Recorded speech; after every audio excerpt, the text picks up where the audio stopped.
Opa, e aí, tudo bem? Se tu não me conhece ainda, eu me chamo Sá e esse aqui é um de vários outros vídeos que a gente tem nesse canal aqui com relação à inteligência artificial generativa. Nesse vídeo em específico, nós vamos falar de uma técnica muito gostosa, que é uma técnica de contextualização de um modelo de linguagem natural. E essa técnica de contextualização, eu já falei rapidamente sobre elas em outros vídeos, mas a gente vai falar aqui sobre o tão famoso RAG, aquele método de contextualizar um LLM a partir de retrieval de dados. Hoje nós temos alguns métodos de contextualizar um LLM, e aí, de novo, a gente está falando aqui de modelos de NLP, que são modelos de Natural Language Processing. Ou seja mais específico, sabe? Vamos direto ao assunto. A gente está falando do ChatGPT. Como que tu pega uma inteligência artificial, tipo o ChatGPT, tipo uma llama com alguns bilhões de parâmetros, e contextualiza ela com dados para que ela saiba responder referente ao teu nicho, ao teu negócio. É isso que a gente vai falar aqui. E sendo bem direto ao ponto, nesse vídeo específico, nós vamos pegar um modelo de PDF, que eu peguei aqui na comunidade, um modelo qualquer, que fala sobre inteligência artificial generativa. Nós vamos conseguir pegar esse PDF, converter ele para dados vetoriais, que são pontos flutuantes, e fazer buscas semânticas em cima desse PDF. Busca semântica é uma das modalidades de efetuar o que a gente chama de RAG, esse processo de retrieval. A gente tem busca híbrida, busca de sensibilidade, que a gente ainda vai passar em algum momento nesse canal aqui. Mas nesse vídeo, nós estamos falando, só para ficar no fundo da cabeça, sobre RAG e sobre busca semântica sobre documentos. E nesse vídeo, nós vamos falar sobre PDF. Beleza? Se tu tá curioso para tudo isso, fica aí. E aliás, fica aí não. Vem junto comigo que o vídeo vai começar agora. Bora! Belezinha, para esse vídeo aqui, a gente já tem esse desafio absurdo, que é conseguir fazer esse processo de RAG sobre PDF em um tempo hábil, e eu consigo te mostrar como que isso funciona na prática.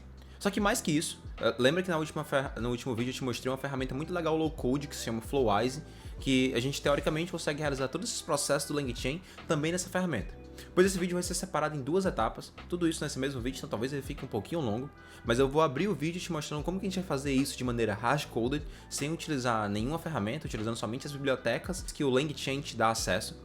Depois que a gente finalizar esse processo e conseguir fazer um RAG de ponta a ponta, um processo de retrieval sobre um PDF, utilizando o Python, os notebooks, os Jupyter Notebooks do Python, eu vou abrir o Flowise e te mostrar o quão simples isso ficaria se nós fôssemos implementar em uma ferramenta low code. Beleza? Tá preparado? Então bora pra cá pra tela do Note. Beleza, meu querido? Nesse momento, tu deve estar vendo uma tela aqui do VS Code que não tem nada dentro, e tá tudo bem não ter nada dentro, porque a gente acabou de iniciar esse projeto, então tá tudo certo. O primeiro passo quando a gente inicia um projeto em Python é a gente conseguir criar um ambiente virtual. O ambiente virtual do Python é onde todas as bibliotecas que a gente utiliza ali vão estar instaladas e onde que a gente vai conseguir instanciar cada uma delas. Para criar um ambiente virtual do Python, a gente precisa estar com Python 3 instalado na nossa máquina, a gente digita Python 3 -m, fala que a gente quer criar um ambiente virtual, por isso que a gente coloca venv e depois a gente coloca o nome desse ambiente virtual. No meu caso, eu chamei .venv. Assim que eu der um enter aqui, vocês vão ver que na minha pastinha aqui já apareceu o arquivo venv. E após aparecer esse arquivo venv, agora eu tenho que entrar nesse meu ambiente virtual. Para entrar no meu ambiente virtual, eu dou um source e digito o nome do meu ambiente. No caso, como o meu ambiente chama venv, é .venv/bin/activate. Esse processo ele muda um pouquinho de acordo com o sistema operacional que tu está utilizando. Ou seja, se tu está utilizando o Windows, eu acho que tu não acessa o Activate, tem um arquivo .sh lá dentro. No caso do Python, se tu estiver utilizando o pip, tu vai acessar o diretório /activate. Beleza? Vou dar um enter aqui, automaticamente o meu terminal vai dizer que eu estou aqui agora num ambiente virtual, é por isso que ele se chama venv. E a partir do momento que eu estou nesse ambiente virtual, eu já consigo começar a criar os meus arquivos e consigo, mais que isso, começar a instalar minhas dependências. Por quê? Lembra que eu te falei na última aula que o LangChain, a parte boa dele é que ele já te traz uma série de dependências para que tu não precise ficar pegando pacotes da comunidade para fazer alguns testes? Então, agora a gente já pode instalar esses pacotes aqui do LangChain para fazer funcionar. Só que mais que isso, eu tenho que te dar um contexto antes. Quando a gente vai codar em Python, nós conseguimos tanto criar um arquivo main.py e ficar executando esse arquivo, tipo, eu posso colocar aqui dentro um print e chamar esse cara aqui um hello world e colocar para o Python executar esse arquivo. É só dar um python main.py, ele vai executar aqui meu arquivo. Opa, esqueci de salvar. Python main.py, executou meu arquivo e printou o que eu precisava. Mas mais que isso, uma maneira muito comum de trabalhar com Python é quando a gente trabalha com Jupyter Notebooks. O que são Jupyter Notebooks? É uma maneira de executar o Python, que utiliza o Python 3 ou qualquer versão do Python que tu tem instalado por debaixo dos panos, só que tu consegue criar blocos de execução e blocos de código. Então tu consegue executar somente um bloco e deixar os outros ali armazenados para tu ir executando conforme a tua necessidade. Para criar isso, tu precisa de algumas extensões instaladas no teu VS Code. A gente nunca teve um vídeo aqui no canal falando como que a gente vai instalar essas extensões. O ambiente ele já está preparado, mas se tu sentir curiosidade nisso, me avisa que a gente grava um outro vídeo falando sobre essas dependências e essas extensões do VS Code para executar o Python, beleza? Nesse momento, para mim criar um ambiente, um Jupyter Notebook desse que eu estou falando, basta eu dar um Command P aqui, vou colocar essa setinha e eu vou digitar New Jupyter, aqui ó, Create New Jupyter Notebook. Se eu dou um Enter aqui, automaticamente eu estou dentro de um Jupyter Notebook que ele está se chamando um title aqui. E aqui dentro agora eu posso executar o código que eu precisar. O primeiro passo então, que a gente precisa colocar aqui, é a instalação das nossas dependências. Sabe quais são as dependências que eu vou precisar instalar para conseguir utilizar o LangChain efetivamente? Aí, meu querido, a gente vai entrar lá dentro da documentação do LangChain, que a gente viu na última aula, e nessa documentação nós vamos olhar com calma quais são as dependências que ele precisa, beleza? Então, agora, tu deve estar vendo aqui continua vendo a minha tela, tu deve estar vendo aqui as documentações, eu vou abrir de novo aqui a documentação do LangChain, e nessa primeira aba de introdução mesmo aqui, se eu desço um pouquinho, ele fala que o framework, o pacote do LangChain, ele consiste em algumas libs open source. E aí ele fala cada uma dessas libs. Eu geralmente instalo todas sempre que eu vou trabalhar com um projeto novo, tá? Então como que a gente pode fazer isso? Basta a gente digitar pip install e o nome da lib que a gente quer. No caso, nós precisamos do LangChain Core, vou colocar aqui, LangChain Community, vou pôr aqui também, e LangChain. E o LangChain OpenAI, porque esse vai ser o modelo que a gente vai utilizar nesse vídeo aqui para fazer os embeds, beleza? Isso aqui é nosso comando inicial para instalar os pacotes. A gente tem como colocar alguns argumentos nesse comando, tipo se a gente consegue colocar o underline quiet para ele não fazer barulho, ou seja, para ele não logar ali enquanto eu estiver instalando esses pacotes, mas eu não vou colocar nada, do jeito que está aqui eu vou executar. E aí ele vai pedir para me selecionar agora o meu ambiente virtual onde esses pacotes vão ser instalados. Lembra que a gente criou um? Então basta a gente dar Enter, ele já apareceu aqui no nosso ambiente virtual, ó, .venv/bin/python. Eu posso dar um Enter aqui, ele vai pedir para mim instalar o kernel, eu instalo.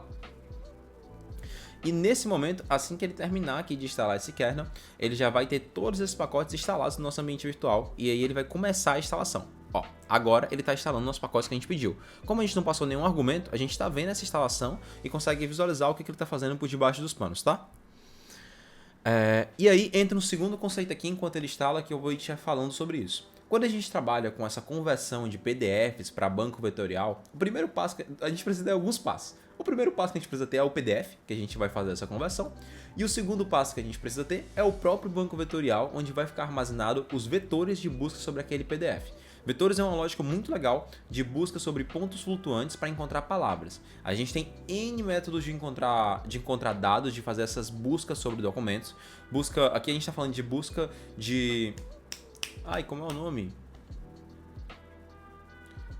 Aqui a gente está falando de busca semântica, esse é o método que a gente está abordando aqui nessa aula, mas a gente tem busca por similaridade, que é uma das áreas da busca semântica. Nós temos buscas por sensibilidade, buscas TF, DF e maneiras de buscar de forma híbrida, quando a gente consegue juntar a gente consegue juntar duas ou mais maneiras de busca. Ou seja, como isso funciona na prática, sabe? Eu consigo ter PDFs em duas bases diferentes, ou seja, PDFs em bases que são vetoriais e PDFs em base de busca por sensibilidade, buscar em ambas as bases e juntar a melhor resposta possível. Esse processo a gente chama de RRF, que é Reciprocal Rank Fusion, e a gente ainda vai tirar um vídeo inteiro para falar sobre esse processo de RRF, beleza?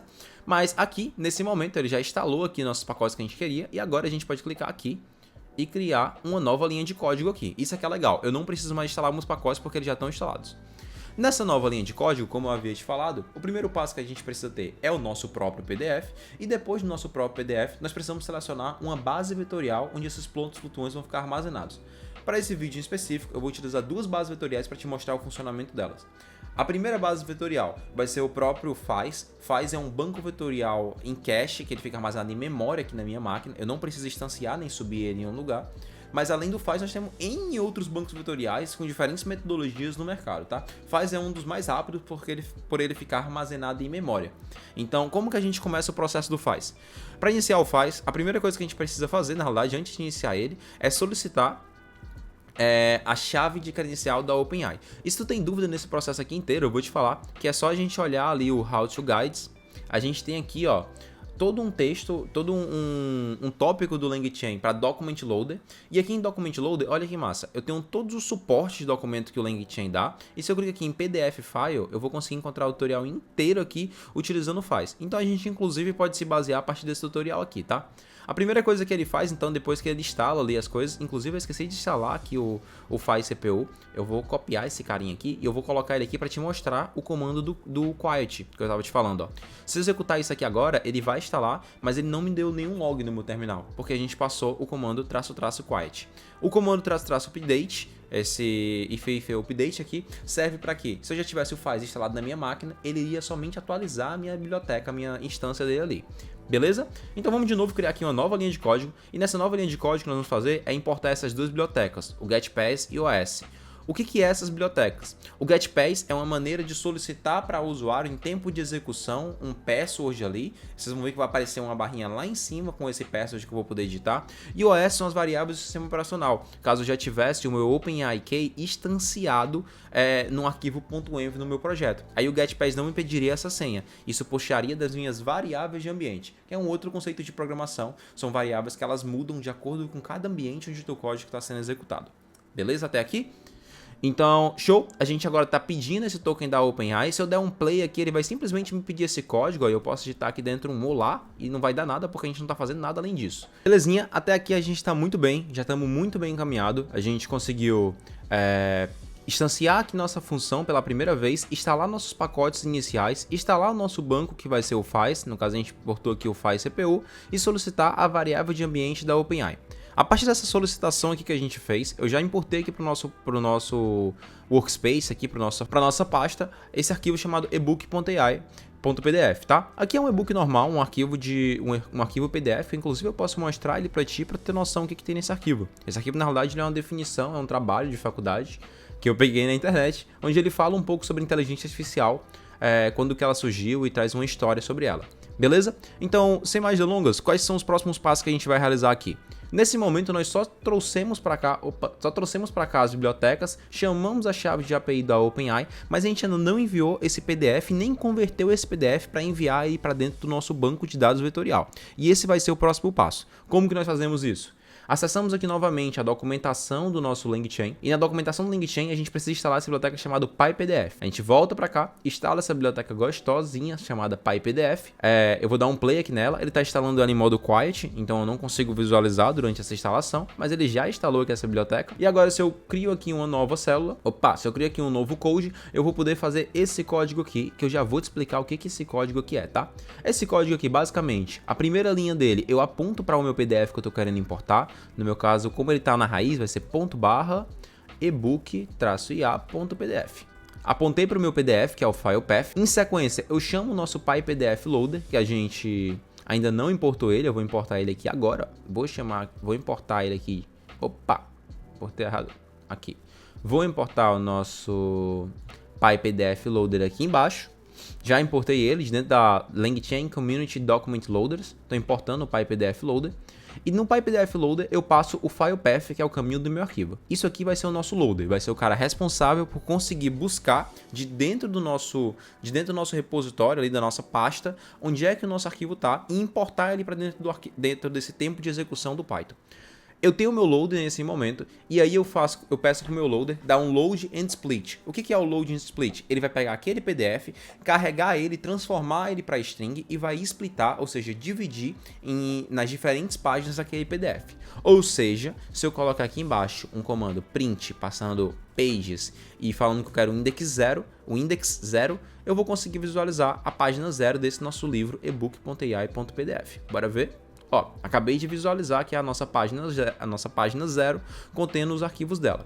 Beleza, Sá? Nesse momento nós só temos uma string contendo esses dados. Qual que é o próximo passo? O próximo passo agora é a gente empurrar essa string para dentro do nosso banco de dados, nosso banco vetorial. Como que nós fazemos isso? Voltamos aqui para a documentação do LangChain. Na documentação do LangChain ele já tem isso muito bem declarado, que é, no caso, a gente chama essa função aqui, ó, do FizeIndex. Essa função do fazIndex, o que ela faz? Ela está criando um index dentro do nosso banco vetorial. Tu vai interpretar esse index como se fosse uma tabela, tá? É porque bancos vetoriais trabalham com a lógica de index. E ele tá, após ele criar esse index, ele está pedindo para ele ler de documentos e salvar nesse index todas as nossas páginas, que são aquelas páginas ali, e está pedindo para transformar essas páginas para dados vetoriais utilizando a OpenAI Embeddings. Sempre que tu escutar esse termo embed, eu quero que tu pense que esse é o processo de conversão de palavras, de texto, para pontos flutuantes, que é o método de busca sobre bancos vetoriais. E não só sobre bancos vetoriais, mas que inteligências artificiais generativas utilizam por debaixo dos panos para conseguir encontrar palavras similares ou respostas similares. É a tão famosa busca estatística, beleza? Então, aqui a gente tem aqui a OpenAI Embedding. E eu errei no termo, me perdoa, mas não é busca estatística, é a busca por probabilidade. Calma, eu voltei aqui e me pedi desculpas, hein? Então a gente tem aqui a OpenAI Embeddings, mas nada disso a gente importou ainda dos pacotes. Então a gente traz de novo esses pacotes aqui, importamos eles aqui dentro. E nesse momento, se a gente executar o nosso código, ele só vai reclamar porque a gente não passou ainda essa chave aqui. Sá, como que a gente passa essa chave aqui? Eu vou te mostrar agora. Vamos lá. Aqui no teu navegador, tu vai digitar chat, na realidade vai digitar OpenAI API, e tu vai encontrar esse segundo link aqui que te leva para o overview da OpenAI. Quando tu clicar nele, no teu canto superior direito tu vai ter o teu dashboard, em dashboard tu vai ter API Keys, não tem problema eu te mostrar essa chave de API, porque eu te garanto que ela já vai estar todas excluídas depois desse vídeo. API Keys, e aqui tu pode olhar as API Keys de usuários. Então tu vai abrir esse cara, eu tenho vários aqui dentro salvas, eu vou criar uma nova, vou chamar esse cara aqui de Key03. Quando eu clicar em Create Secret Key, ele vai me enviar agora a minha chave secreta que eu posso copiar. Agora, quando eu executar esse nosso bloco de código, eu vou digitar ela aqui e a partir desse momento a gente está com a nossa chave da OpenAI dentro do nosso código. Eu não preciso mais instalar o banco faz porque eu já instalei. E agora o que a gente tem que tentar fazer é executar isso aqui, que o que esse nosso bloco de código faz? Ele pega o nosso PDF, converte esse PDF para texto, divide em páginas, e após dividir em páginas, ele instancia o banco faz e envia esses dados para dentro do banco faz em formato de embed, utilizando a OpenAI Embeddings, ok? Então vamos dar um play aqui, esperar um pouquinho, por favor não quebra, 3, 2, 1, show de bola! Deu tudo certo, sem estresse, sem neurose, a gente agora tem um banco de dados, um index instanciado com esses dados lá dentro. Beleza, temos esse index, o que mais que a gente precisa fazer agora para buscar por similaridade dentro desse nosso index? Agora é a parte mais fácil, a gente só precisa copiar esse nosso código aqui, vim aqui, vou criar um novo bloquinho de código aqui embaixo, code, vou colar o nosso código aqui e agora tudo que a gente colocar sobre essa string aqui, ele vai buscar por similaridade dentro do nosso PDF e vai nos trazer a resposta. O argumento K é a quantidade, é a densidade e o tamanho de páginas, a quantidade de registros que a gente quer que ele percorra e encontre para trazer para a gente a resposta. Algum dia eu vou gravar um vídeo para esse canal aqui falando somente sobre os argumentos que uma IA generativa aceita. Nós temos diversos. O K é um deles, nós temos a temperatura, a criatividade e por aí vai, tá? Mas agora eu vou perguntar aqui alguma coisa, eu vou perguntar o que é inteligência artificial. Talvez isso esteja dentro do nosso documento e aí vale eu te ressaltar. Aqui nós não trabalhamos sobre esse PDF e não fizemos nenhum passo a passo da tratativa de dados sobre o PDF antes de empurrar para um banco vetorial. E esse passo a passo ele é essencial, porque é nele que a gente garante toda a camada de curadoria desse PDF antes de enviar para o nosso modelo de linguagem. Ou melhor, antes de enviar para o nosso banco de dados vetorial. Mas nesse momento o nosso código já está funcional. Caso eu dê um play aqui, a gente vai ver ele sendo executado e buscando dados do nosso PDF, dados que são similares, mas como eu te disse, nós não fizemos lá nesse PDF a tratativa de dados, que a gente vai fazer isso num próximo vídeo, para que eu possa te explicar como que a gente consegue tratar um PDF e trazer desse PDF dados muito mais próximos da realidade.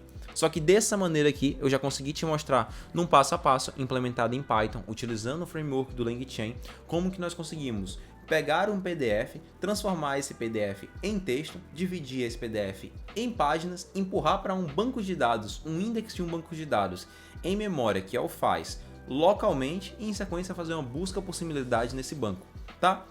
O próximo vídeo, que vai estar em sequência após esse, vai ser a gente fazendo exatamente esse mesmo processo, só que agora a gente vai utilizar um outro banco de dados que é o Pinecone e nós vamos utilizar para isso uma estrutura low code.